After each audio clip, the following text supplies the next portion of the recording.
There's something about the road at night, something that doesn't quite sit right with you until you've been driving long enough to feel the unease seep into your bones. I used to love driving, loved the freedom of the open road, the hum of the tires on asphalt, the quiet that only came at night, when everything else seemed to settle into its own version of sleep. But tonight was different. It was the middle of October, just past midnight, and I was on my way back home from a work trip. I'd taken the usual route, one that I knew by heart, Interstate 65 South, cutting through small towns and farmlands, the kind of route where you can drive for miles and see nothing but dark fields and the occasional flicker of a distant streetlight. The highway was long and empty, and I was grateful for the silence, even as the fog rolled in, thick and oppressive, like it was swallowing everything around me. I checked my mirrors again, just to be sure. Nothing. Not a single car in sight. It's funny how the mind plays tricks when you're alone in the dark, in a place where you can't see what's ahead of you. There's always that moment where you swear something's moving, even though it's just shadows. I shook it off, chalking it up to the tiredness setting in from too many hours behind the wheel. But then, just as I rounded a bend in the road, something caught my eye. At first, I thought it was a reflection, some trick of the fog, but then I realized it wasn't. It was a shape, a figure, standing on the side of the road. I froze. My fingers tightened around the wheel, and my heart skipped a beat. The fog was so thick that the figure seemed to materialize out of nowhere, and for a second, I thought I was hallucinating. But no, there it was, standing motionless just beyond the white line, its form barely visible through the mist. I slowed the car instinctively, trying to make out what I was seeing. It was a woman. Or at least, it looked like a woman. She was dressed in an old-fashioned white dress, the kind you'd see in black and white photographs, and her hair hung in loose, tangled waves around her shoulders. Her face was obscured by the fog, but I could see enough to tell that she wasn't moving. Not an inch. I should have kept driving. That's what anyone else would have done, right? Keep going. Pretend you didn't see anything. But for some stupid reason, I found myself easing the car to a stop. What the hell was I doing? The engine sputtered as I cut it, the silence pressing in on me like a weight. The woman was still standing there, motionless. I felt my pulse quicken. There was something wrong about her, something I couldn't put my finger on, but I couldn't just leave her there. What if she was in trouble? What if something was seriously wrong, and she needed help? I reached for the door handle, my hands shaking now. My brain was screaming at me to just get out of there, but my body wasn't listening. I stepped out of the car, the cold night air hitting me like a slap. The fog clung to my skin, heavy and damp. I took a few hesitant steps toward her, every muscle in my body screaming to turn around and go back. But I didn't. "Hey," I called out, my voice sounding small and weak in the vast emptiness. "Are you okay?" She didn't respond. No movement. I took another step closer, a stupid part of me thinking she might be in shock, or maybe just lost. Then I heard something that made my blood run cold. A whisper. Barely audible, but it was there. "Help me." The words were choked, as if they were coming from a throat that had long since given out. I felt my heart thud painfully in my chest as I took another step forward. "Where are you trying to go?" I asked, my voice trembling now. She didn't answer. Instead, her head slowly turned toward me, and for the first time, I saw her face. I wish I hadn't. Her eyes, they weren't human.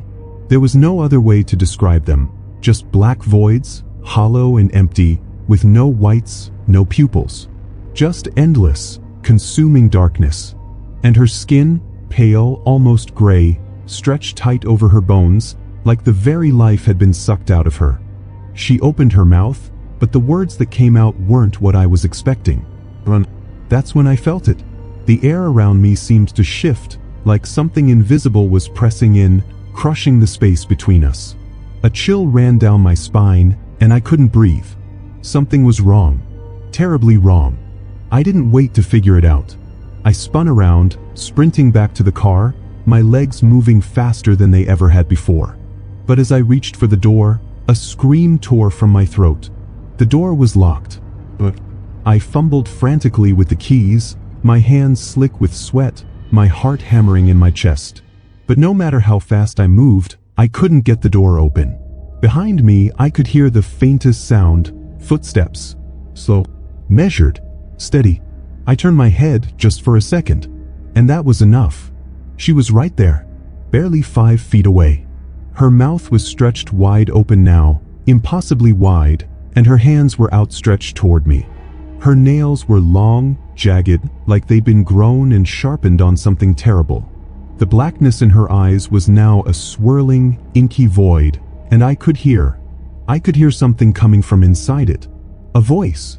Not hers, but mine. My own voice. Run. I tore open the car door just in time to hear the whisper. Louder now, closer, filling my head like it was the only thing that mattered. Run. Run or it's too late. I slammed the door shut, my heart racing. My hands were shaking as I turned the ignition, my foot slamming down on the gas pedal as I jerked the wheel and peeled out of there, the tires screeching against the asphalt. I didn't look back, but I could still hear it. Her voice. Inside my head. Run, run, or it's too late. I didn't stop driving. I couldn't. The fog had thickened in the last few minutes, pressing against the windshield like a living thing, warping the world outside into something indistinct and foreign. The road stretched on endlessly before me, the dotted lines barely visible through the mist, but I kept my foot on the gas. I just had to keep moving. But my mind wasn't on the road. It was back there with her. The woman in white. The hollow eyes. Run, run, or it's too late. The words echoed in my head, louder now, and I couldn't shake them. I looked over at the rearview mirror, my pulse skipping again as I half expected to see her standing behind me, her twisted face staring through the glass. But the road was empty, just as it had been for miles. I exhaled shakily, trying to calm my racing heart. It wasn't real. I had to tell myself that. It couldn't have been real. There was no way I could have seen that, whatever that was. It was probably some weird, stress-induced hallucination brought on by too many hours of driving, the isolation, and the strange fog. Maybe a trick of the light or a shadow cast by something in the distance. But deep down, I knew that wasn't true. I knew something had happened. Something had followed me. I kept glancing in the rearview mirror, half expecting to see her there, but all I saw was the empty road behind me, and the fog rolling in like a thick, suffocating blanket. I was starting to think I might be losing it. Maybe I had driven too long. Maybe my mind had finally snapped. But the fear gnawing at me was real. It was tangible. And when I looked down at the dashboard, I noticed something else that made my stomach twist in knots. The clock. It was blinking. Flashing. 12:02 a.m. It hadn't changed. Not 1 minute. I blinked hard, feeling my head spin. The time on the clock had stayed frozen since I'd left the last town, since I'd seen her. But how was that possible?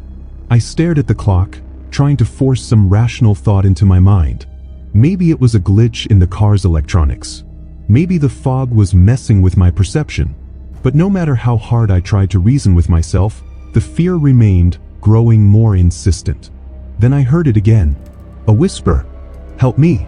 I froze, my breath catching in my throat. It was coming from the back seat. I whipped my head around, my heart hammering in my chest. The back seat was empty, just the faint outline of shadows and the seatbelt hanging loose from the seat. There was nothing there. But the voice. It was real. I knew it was. My fingers gripped the steering wheel, knuckles white, and I fought to keep my focus on the road. I couldn't afford to let my mind wander now. I had to get out of here. I had to get home. But when I looked up again, the road had changed. The familiar bends, the straight stretches, the landmarks I'd passed 1,000 times, all gone. The road was winding, twisting in unnatural ways, like I was driving through a labyrinth. The asphalt beneath me was no longer smooth. It was cracked, uneven, as if it had been abandoned for years. Where the hell was I? I slammed on the brakes, and the car lurched forward, the tires screeching against the uneven pavement. I swore under my breath, pulling over to the side of the road and gripping the wheel so tight I thought my fingers might break. I stared out through the windshield, trying to make sense of it all. The fog, the cracked road, the strange, unmarked signs that seemed to appear from nowhere. It was all wrong. It didn't make sense. I thought of my phone. Maybe I could call for help. Maybe I could use GPS to figure out where I was. But when I reached into my pocket and pulled it out, my stomach sank. No signal. I checked the map app, just to be sure, and the screen was blank. The route I was supposed to be on was gone. The app had turned into static, as if the phone itself had been disconnected from reality. I slammed the phone back into my pocket, feeling a wave of panic rise up in my chest. What was happening? Where was I?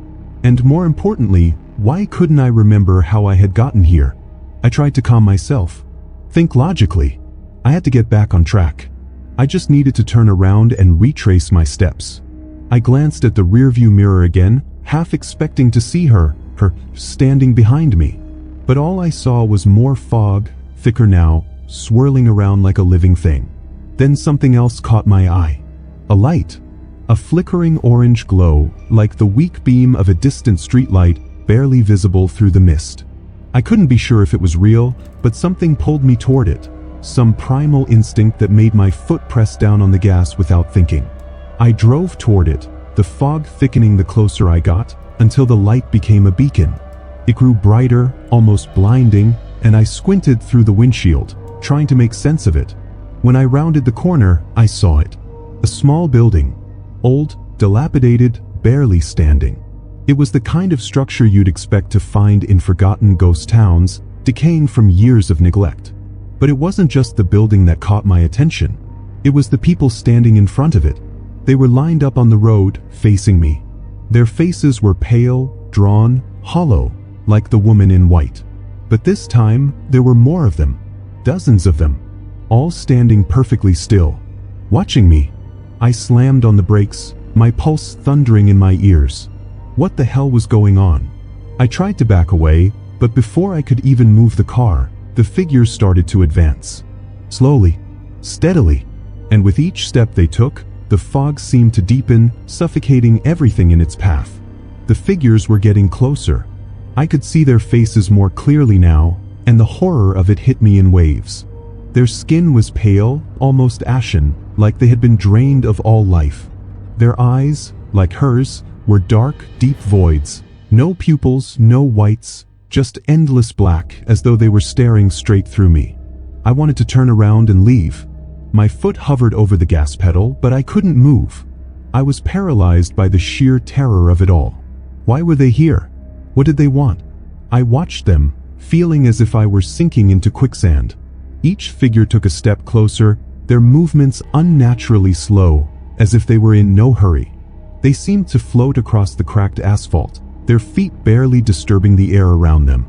Their clothes were old, worn, faded by time, some of them in ragged coats, others in tattered dresses. Some looked like they had been there for decades. Then I heard it. The whisper. It wasn't one voice this time. It was dozens. Hundreds. The voices of the figures, all speaking in unison, their words carried by the wind that had picked up around the car, swirling in the fog. Come closer. Help us. Don't leave us. I gripped the steering wheel harder, my knuckles white with fear. My heart was pounding so hard in my chest that I could feel it in my throat. I had to get away. But my mind was failing me. Every instinct I had told me to run, but my body wouldn't obey. I was stuck, trapped in place. One of the figures reached the edge of the road, standing at the front of the line. A man, older, his face gaunt and twisted in a way that made it clear he hadn't been alive for years, if at all. He stared at me with those empty eyes, and then he spoke. His voice was cold, hollow, like it had been buried underground for far too long. You can't leave. You're already ours. I didn't know how to respond. My mouth went dry, my breath coming in shallow gasps. I tried to rev the engine, to break free, but the car wouldn't move. It was as if the road had closed off in front of me, locking me in place, keeping me there with them. Help us, the voice whispered again. It was her voice. The woman in white. I could feel it in my bones, the icy chill of her presence. My eyes darted to the rearview mirror, and I saw her again. She was standing there, just outside the line of figures, watching me with those empty eyes. Her mouth opened, and I could hear her speak, clear as day. You are not going anywhere. I slammed the car into reverse, panic flooding every inch of my body. The tires spun, kicking up gravel, but the car wouldn't move. It was stuck. I wasn't going anywhere. The figures were closing in. They weren't walking anymore. They were running. Too fast. I screamed. I slammed the car into drive and floored the gas pedal, but the car didn't budge. It was as if the very ground beneath me was holding it down, keeping me here. Suddenly, the fog parted. For the briefest moment, I could see the road ahead, clear. It was like a window opening in a storm, letting the light pour through. And in the distance, just beyond the line of figures, I saw someone. A figure, standing in the middle of the road. It was a man. He was tall, dressed in a dark suit, and his face was obscured by a wide-brimmed hat. He stood perfectly still, facing me. And the moment I saw him, I felt it. A shift. A tug in the air. Something heavy, like a gravity pulling me toward him. The figure stopped. The woman in white stepped back, her hollow eyes narrowing. The man in the suit remained motionless in the distance. There was no sound now, no voices, no whispering, just the oppressive silence that filled the air. Go to him. It was her voice again, louder this time. The command was sharp, authoritative. I didn't think. I couldn't think. My body moved before my mind could process what was happening. I opened the door of the car, my legs shaking uncontrollably as I stepped out onto the road. The air was thick with cold, like I was walking through something solid. The figures didn't move, but I could feel their eyes on me, watching, waiting. The man in the suit didn't move either. He just stood there, his head tilted slightly, as if waiting for me to approach. I had to reach him. There was something about him, something that felt different from the rest of them. With each step I took, the fog seemed to thin, the distance between us growing shorter. I didn't know why I was moving toward him, why I felt compelled to, but the pull was undeniable. I was almost there when something caught my foot. I stumbled, falling to the ground, the road beneath me suddenly giving way to a soft, damp earth. I looked down and saw it, roots, twisted, gnarled roots, as if the very ground itself had begun to shift and grab hold of me. I tried to pull away, but they were everywhere, wrapping around my ankles, creeping up my legs, binding me in place. Panic surged in my chest. I struggled, but the roots tightened, pulling me deeper into the earth. Help me! It was her again. The woman in white. Her voice was softer now, almost pleading. I looked up at the man in the suit. He had moved closer, standing just at the edge of the road. His face was still hidden in the shadow of his hat, but I could feel his gaze, cold, unblinking. I could feel the weight of his presence, the power he held. Help us, the figures were whispering again. Their voices were close now, the words blurring together like a chant. You will be one of us. And then I felt it. A tug, deep inside me, like something was pulling me, dragging me toward them. My body moved against my will, my muscles tightening, my heart racing in my chest. Help me! The last words I heard, before everything went black, were not from her. They were from me. When I came to, the first thing I noticed was the silence. It was unnaturally still, the kind of silence that presses down on your chest, suffocating and oppressive. I felt it in my ears, a ringing, like the air had thickened so much that it had become something solid. It wasn't the same as the quiet of the road at night, the kind of peaceful emptiness I'd always taken for granted. No, this was different. This felt strong. I was no longer on the road. I didn't know how I knew, but I could feel it in my bones. The cold had seeped into my skin, and when I opened my eyes, I saw nothing but darkness, thick and endless. The kind of darkness that made me want to close my eyes again, to retreat, to shut it all out. But I couldn't. Something was pulling at me, like a heavy weight in my chest, urging me to move. And I realized then that I wasn't lying on the road anymore. I wasn't lying on anything solid. I was floating. The realization made me sit up, panic crawling through my veins. My hands reached out, but they didn't touch anything. It was like I was suspended in some kind of void. No ground beneath me, no air around me, just an endless nothingness. I tried to breathe, but the air felt thin, distant, like it didn't belong here. I turned my head, trying to find some point of reference, but the darkness stretched on in every direction. And then I saw them. The figures. They were standing in the distance, barely visible in the murky shadows. I couldn't see their faces this time, but I knew they were there. I could feel them, watching me, waiting. "You're here now," a voice whispered, a voice I didn't recognize, but it was unmistakably clear. It wasn't one of the figures, not the woman in white or the man in the suit.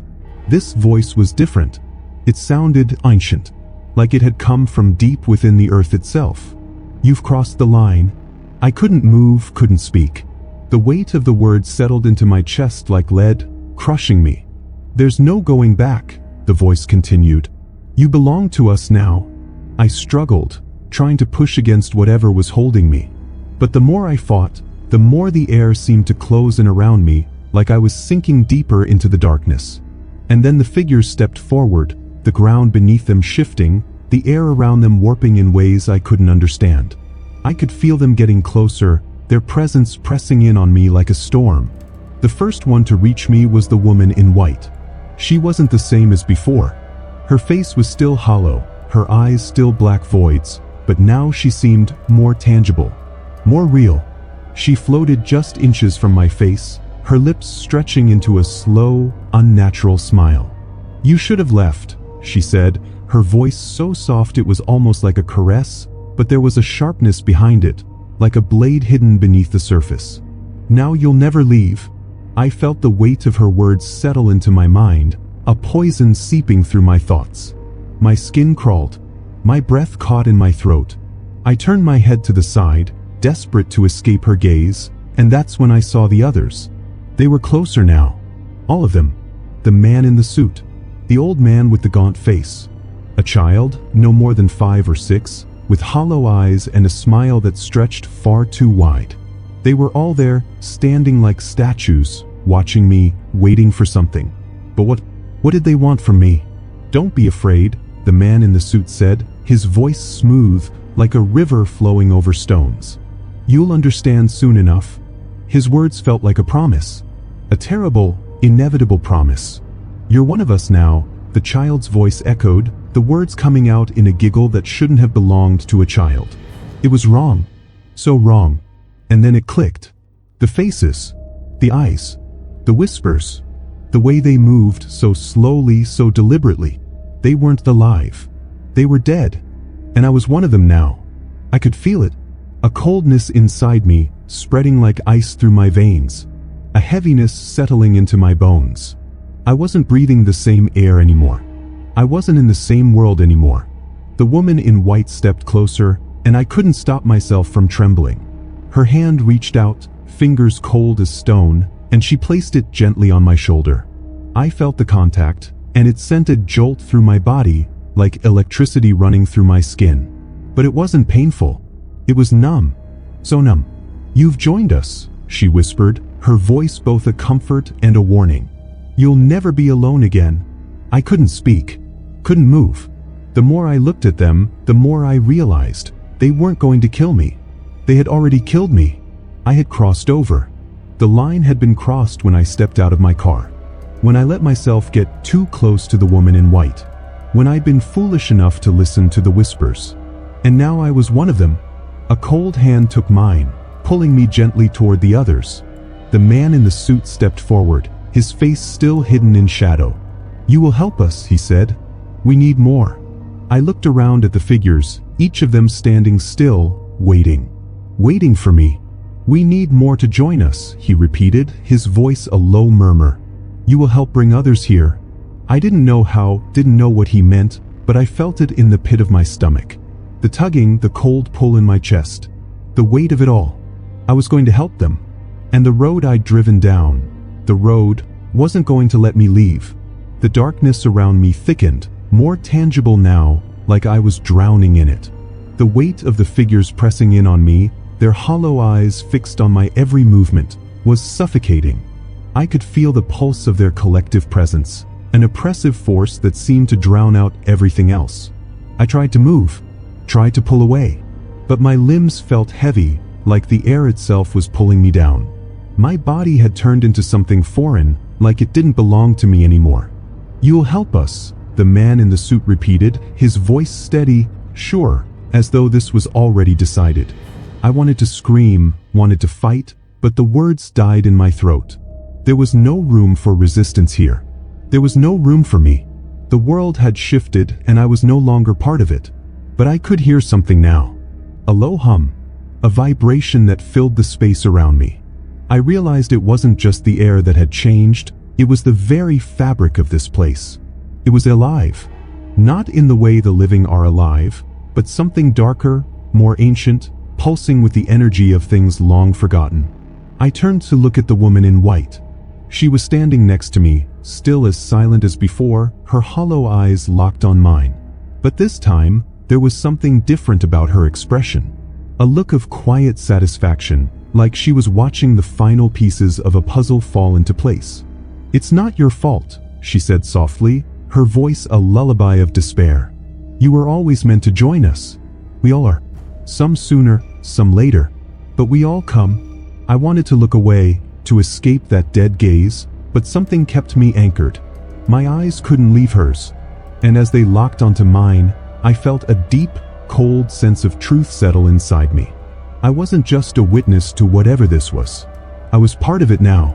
I had always been part of it. This was my fate. It wasn't a punishment. It wasn't even a choice. It was a cycle. The road I'd driven had always been here, stretching through time and space, pulling people like me in. One by one. When they crossed the line, when they made the wrong turn, when they found themselves alone in the fog, they too would become part of the harvest. A scream rose in my chest, but it didn't come out. My mouth was dry, my throat tight, like the world itself had swallowed my voice. The figures were all around me now, close enough that I could feel their coldness, their weight on my skin. The child was next to me, looking up at me with those wide, empty eyes. His smile stretched even wider, almost impossibly wide, and the sound of it, that child's laugh, was too wrong. Too unnatural. "We take what we need," the child said, his voice high-pitched, almost gleeful. "We take what we want. And now we take you." The man in the suit stepped forward, his shadow swallowing me whole. He raised his hand, and the fog thickened again, swirling around me like a living thing, pressing against my skin. "It's time to go," he said, the words carrying a finality that I couldn't escape. "It's time to bring more to us. You'll lead them here, just like you were led." I wanted to fight. I wanted to claw my way back to the world I once knew. But something inside me, something deep and ancient, stirred. I knew. I knew what I had to do. I turned toward the figures, and then I understood. I understood the path. The road. I had driven down it for a reason. It wasn't an accident. I had been chosen. No, not chosen. This had been inevitable. I had always been part of it. Every step, every choice I had made had led me to this moment. I was one of them now, part of their endless cycle. And the road would always pull me back. "Help us bring more," the woman in white whispered, her voice soft, almost comforting now. "There are many more who need to come." I felt the truth sink into my soul. There was no going back. There was no escaping the road. Once it claimed you, you were bound to it. Forever. "Your turn will come," the man in the suit said, his voice resonating like a deep bell toll. "You'll take your place in the harvest. And when the time is right, you'll lead another to us. Another lost soul." And I felt it then, the pull.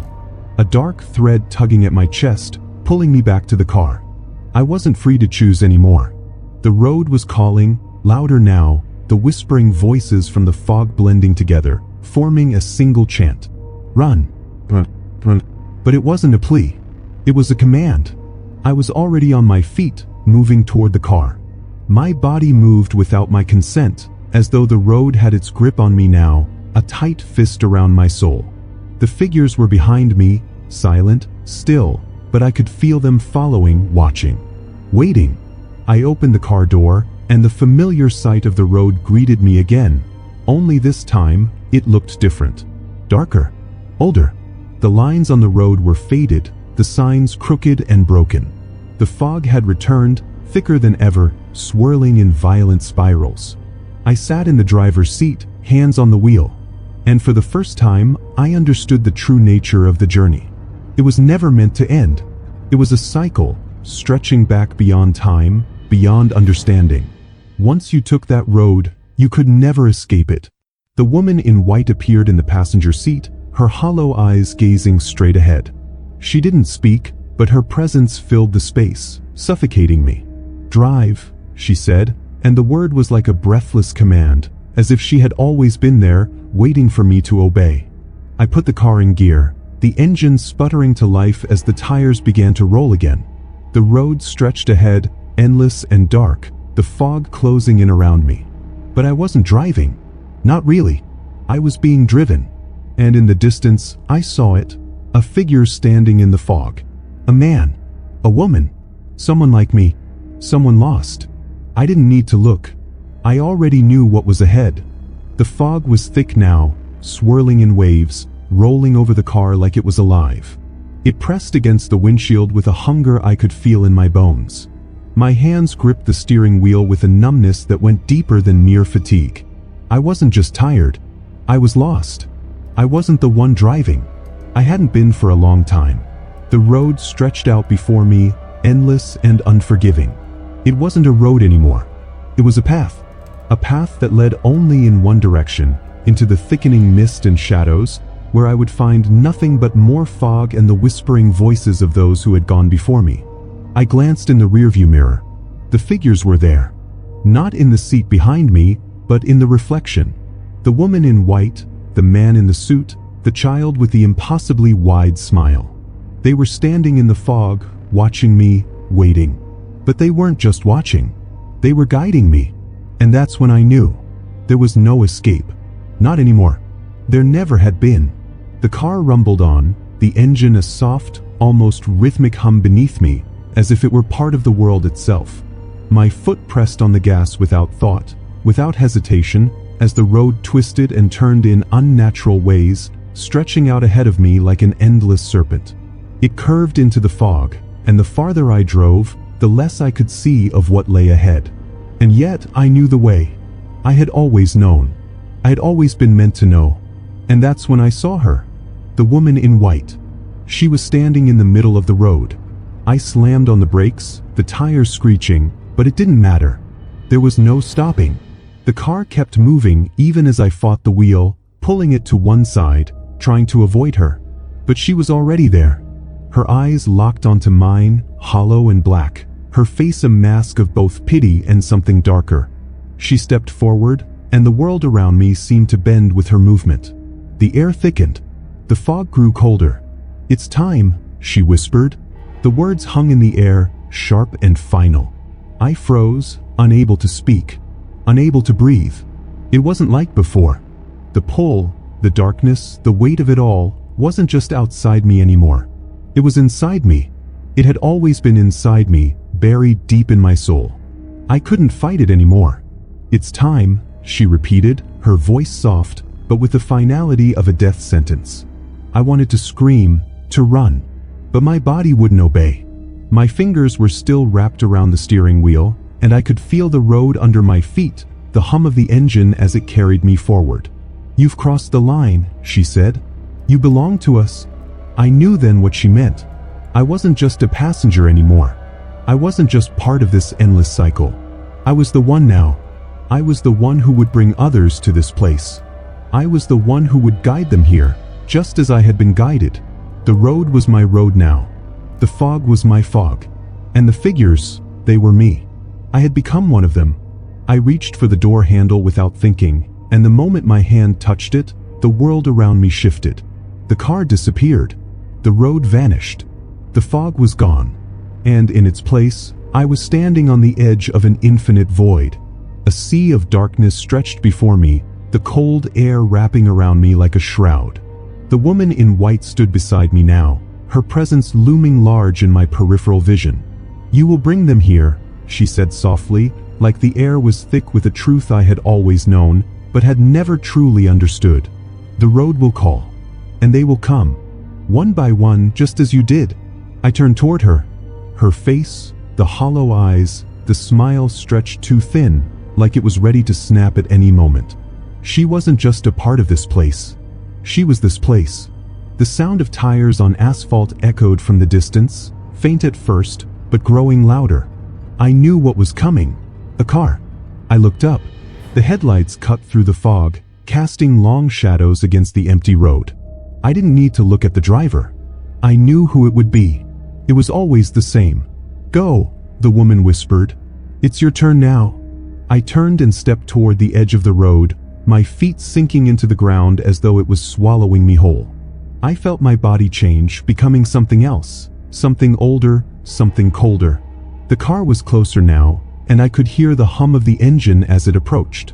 It slowed as it neared, and I could see the figure inside, its face hidden in the shadows. But I knew who it was. It was me. It had always been me.